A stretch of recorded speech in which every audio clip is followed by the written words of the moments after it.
नमस्कार विद्यार्थी मित्र मैत्रिणींनो, केसागर पब्लिकेशनच्या केसागर करिअर अकॅडमी यूट्यूब चॅनलवरती तुमचं मनापासून स्वागत आहे।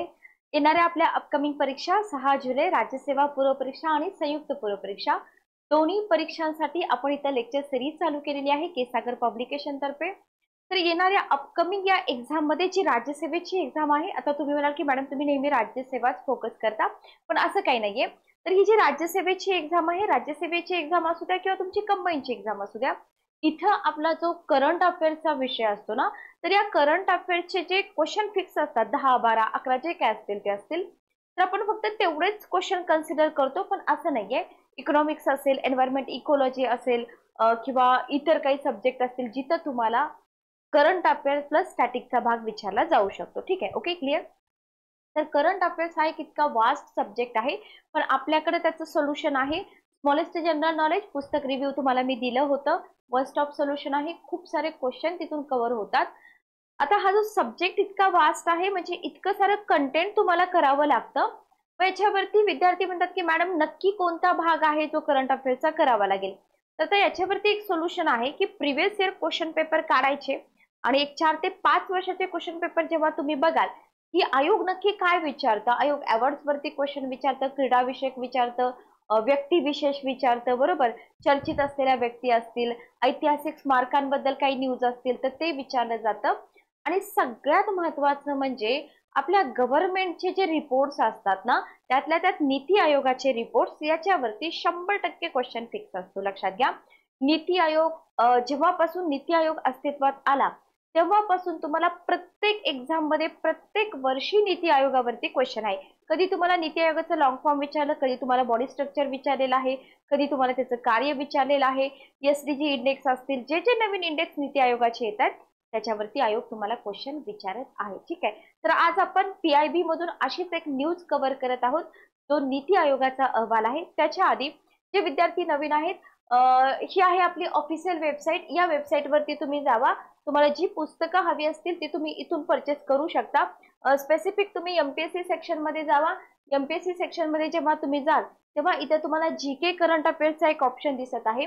जीके करंट अफेअर्स मध्ये गेल्यानंतर तुम्हाला इथं लेटेस्ट जनरल नॉलेज चालू घडामोडी त्या पुस्तकाचा आपण बुक रिव्ह्यू दिला होता, तर हे पुस्तक तुम्हाला मिळून जातंय। पुस्तकाचं वैशिष्ट्य काय आहे माहितीये, या एकाच पुस्तकामधून तुमची 25,000 प्रश्नांची तयारी होते। ठीक आहे, ओके, गट ब गट क जेवढ्या काही एक्झाम असतील सगळ्या एक्झामसाठी तुम्हाला हे पुस्तक उपयोगी पडणार आहे, लक्षात ठेवा। पुस्तक आपल्या वेबसाईट शिवाय अमेझॉन, फ्लिपकार्ट वरती पण तुम्हाला मिळून जाईल किंवा इतर पुस्तक विक्रेते असतात प्रमुख, त्यांच्याकडे पण पुस्तक मिळून जाईल। ठीक आहे, आणि जर तुम्ही पुण्यामध्ये असाल तर आपल्या बुक हाऊसला जाऊन पुस्तकं तुम्ही घेऊ शकता। तर असंच आपण एक न्यूज कव्हर करतोय, नीती आयोगाने ग्रो इनिशिएटिव्ह लॉन्च केलेला आहे। ओके, आता हे जे ग्रो इनिशिएटिव्ह आहे, राज्यसेवा 25 देणारे विद्यार्थी याच्यावरती तर तुम्हाला 100% क्वेश्चन येणार, म्हणजे प्रिलियम साठी आपल्याला इथून काही फॅक्ट विचारल्या जाऊ शकतात, त्या आपण कव्हर करतोय येणारी जी तुमची 6 तारखेची एक्झाम आहे त्या एक्झामसाठी। ठीक आहे, ओके, तर नीती आयोगाचं हे ग्रो इनिशिएटिव्ह काय आहे, कशासाठी आलेलं आहे, हे सगळं आपण इथं बघणार आहोत। तुम्ही न्यूज वाचली असेल नसेल, आता इथं आपण सगळंच कव्हर करूया। बघा, हा जो लेख आहे ना, हा लेख कुठं प्रकाशित झाला होता, पीआयबी, पीआयबी मध्ये प्रकाशित झालेल्या NITI Aayog launches India Westland with agro forestry grow report आणि पोर्टल या बातमीवरती आधारित आहे। ठीक आहे, आता इथं जे राज्यसेवा देतात की नाही त्यांना अॅग्रो फॉरेस्ट्री म्हणजे काय हे सुद्धा इथं तुम्हाला अभ्यास करावा लागतो। ओके, आता इथं जर आपण बघितलं तर अॅग्रो फॉरेस्ट्री ज्याला आपण ग्रो अहवाल आणि पोर्टल सह वेस्टलँडचं हरितकरण आणि पुनर्संचयन सुरू केलेलं आहे नीती आयोगाने। Okay, clear. सुरुवातीला तर हे जे पोर्टल आहे याचं नाव काय आहे त्याच्यावरती तुम्ही फोकस करा, ते महत्वाचं आहे। ठीक आहे, प्रिलियम साठी जर बघितलं तर प्रिलियम साठी तुम्हाला जमीन संसाधने, भारतातील कृषी, भारतातील जंगले, हरितपथ कार्बन ज्याला जीसीपी आपण म्हणतो, नीती आयोग, कृषी क्षेत्रातील स्वयंसेवी कार्बन बाजार, हे सगळे पॉइंट जे आहेत ना, हे सगळे पॉइंट्स तुम्हाला प्रिलियम साठी विचारले जातात। ठीक आहे, मेन साठी जर तुम्ही बघितलं तर तुम्हाला ग्रो इनिशिएटिव्ह, कृषी वनीकरण, पडीक जमीन हरित करणं, पुनर्संचयित करणं, गरज काय आहे, आव्हानं काय आहेत आणि वे फॉरवर्ड म्हणजे पुढे जाण्याचा मार्ग काय आहे असं तुम्हाला आन्सर रायटिंग साठी क्वेश्चन विचारले जाऊ शकतात. पण सध्या तर आपण इथे काय बघत आहोत, सध्या आपण फक्त प्रिलियम साठी कंटेंट बघत आहोत. ठीक आहे, ओके. चला बघा, ग्रो इनिशिएटिव्ह बघा, कृषी वनीकरणासह पडीक जमीन हरित करणं, हे तुम्हाला एक्झाम मध्ये सेंटेन्स दिसणार. कृषी वनीकरण पण करायचंय, त्याच्यासोबतच पडीक जमीन जी आहे ती हरित करायची आणि पुनर्संचयित करायची आहे. ठीक आहे, राष्ट्रीय वचनबद्धतेसह संरेखन. तर ग्रो उपक्रमाचं उद्दिष्ट जे तुम्हाला एक्झाम मध्ये विचारलं जातं, तुम्हाला टाइमलाईन विचारली जाते कधीपर्यंत, 2030 पर्यंत. ठीक आहे, 2030 पर्यंत काय करायचं आहे, 26 दशलक्ष हेक्टर निकृष्ट जमीन जी आहे ना, ती निकृष्ट जमीन पुनर्संचयित करायची आहे. ठीक आहे, याला आपण एक मुद्दा देऊया, 1 नंबर. त्याच्यानंतर 2.5 ते 3 अब्ज टन कार्बन डायऑक्साईड समतुल्य पृथक्करण करण्यास सक्षम अतिरिक्त कार्बन सिंक प्रस्थापित करण्यासाठी ग्रो इनिशिएटिव्ह इथं काम करणार आहे. म्हणजे हा तुमचा दुसरा मुद्दा. हे जे फिगर्स आहेत ना, या फिगर्स तुम्ही लक्षात ठेवा, याच्यावरतीच तुम्हाला राज्यसेवेला करंट अफेअर्स मधून क्वेश्चन येऊ शकतो. ठीक आहे, आता याच्यामध्ये वाढ अहवाल जर आपण बघितला तर इथं विशेषतः पडीक जमिनींचं कृषी वनीकरणासाठी रूपांतरित करण्याच्या संभाव्य फायद्यांवरती हा जो अहवाल आहे, हा अहवाल प्रकाश टाकतो. तंत्रज्ञानाचा समावेश, देशामध्ये कृषी वनीकरणतेच्या योग्यतेचं मूल्यांकन करण्यासाठी काय करायचं आहे, जीआयएस प्रणाली वापरली. ठीक आहे, कोणती प्रणाली, जीआयएस, रिमोट सेन्सिंग आणि भौगोलिक माहिती प्रणाली, ज्याला म्हटलं जातं जीआयएस प्रणाली. ठीक आहे, ओके. शेतीमध्ये अंतराळ तंत्रज्ञानाच्या वापरास प्रोत्साहन देणं. शेतीमध्ये काय करायचं आहे, जे अंतराळ तंत्रज्ञान आहे त्याच्या वापराला प्रोत्साहन द्यायचं आहे. अॅग्रो फॉरेस्ट्री सुटेबिलिटी इंडेक्स, ज्याला एएसआय म्हणतो आपण, त्याचा विकास. तर राष्ट्रीय स्तरावर प्राधान्यक्रमासाठी थीमॅटिक डेटाबेसवर हे आधारित असणार आहे आणि राज्यवार जिल्हावार याचं विश्लेषण असेल, हिरवळ स्थापित करण्यात असेल किंवा पुनर्स्थापना प्रकल्प असतील, सरकारी विभाग आणि उद्योगांना मदत करण्यासाठी हा जो अहवाल आहे, हा अहवाल तपशीलवार विश्लेषण करतो. ठीक आहे, ओके, क्लिअर. भुवन पोर्टल बघा, grow initiative suitability mapping portal Bhuvan राज्य आणि जिल्हास्तरीय डेटामध्ये सार्वत्रिक प्रवेशास अनुमती देतं. असे पॉइंट आयोग तुम्हाला विचारते एक्झाम मध्ये. जे फिगर्स मी तुम्हाला सांगितल्या त्या फिगर्स पण लक्षात ठेवा आणि कोणत्या कोणत्या गोष्टींवरती हा अहवाल प्रकाश टाकतो ते देखील तुम्हाला इथे काय करायचं आहे, लक्षात ठेवायचं आहे. ठीक आहे, ओके, क्लिअर. नेक्स्ट आपण पुढे जाऊया.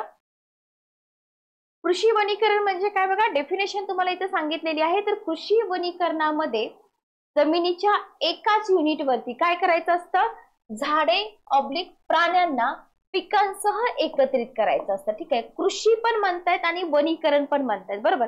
वनीकरण म्हणजे तिथं प्राणी आले, लक्षात आलं. म्हणजे कृषी वनीकरण म्हणजे काय, इथं तुम्हाला जमिनीच्या एकाच युनिटवरती झाडे, प्राणी, पिकांसह त्यांना सगळ्यांना एकत्रित आणायचं आहे.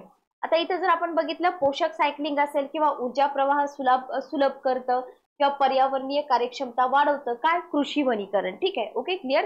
तर भारतामध्ये जर आपण बघितलं तर भारतामध्ये या कृषी वनीकरणाची सद्यस्थिती काय आहे, तर बघा, कृषी वनीकरण भारताच्या एकूण भौगोलिक क्षेत्राच्या 8.65% म्हणजे अंदाजे 28.42 दशलक्ष हेक्टर क्षेत्र व्यापते. आता हे तुम्ही लक्षात ठेवू नका, पर्सेंटेज लक्षात ठेवा. ठीक आहे, केंद्रीय अर्थसंकल्पात सरकारी प्राधान्य आहे का बघा. तर इथे जर तुम्ही बघितलं, फायनान्शियल इयर 2022-23 साठी भारत सरकारचा केंद्रीय अर्थसंकल्प कृषी वनीकरण आणि खासगी वनीकरणाच्या प्रोत्साहनावर भर देतो. Very very important. नीती आयोगाच्या न्यूज सोबतच तुम्हाला हे जे 22-23 चा जो अर्थसंकल्प होता, ज्याच्यामध्ये याचा उल्लेख होता, विचारलं जाऊ शकतं. ठीक आहे, ओके, क्लिअर. पुढचा मुद्दा बघा, राष्ट्रीय कृषी वनीकरण धोरण आणि उद्दिष्टे.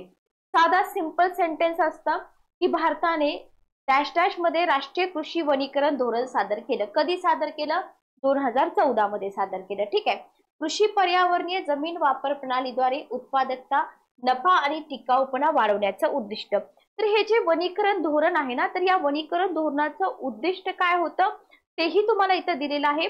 भारतातील वैविध्यपूर्ण कृषी वनीकरण प्रणाली. आता इथे जर आपण बघितलं, वनीकरण धोरण आहे, आता ही वनीकरण प्रणाली काय आहे बघा. तर इथं प्रमुख प्रणालीमध्ये कृषी बागायत, सिल्व्ही पाश्चर असेल, कृषी रेशीम व्यवसाय असेल याचा समावेश होतो. आणि इथं विविध प्रकारांमध्ये कृषी शेती आणि जलवनीकरण यांचा पण समावेश होतो. आता इथं तुम्ही हे वैविध्यपूर्ण कृषी वनीकरण प्रणाली स्किप करा. हे मेन्सला तुम्ही केलं तरी चालतं, मुख्य परीक्षेला. ठीक आहे, तात्पुरतं इथं तुम्ही स्किप केलं तरी चालतं, कारण प्रिलियमला हे कंटेंट विचारलं जात नाही. ओके, कृषी वनीकरणाच्या मर्यादा काय आहेत बघा.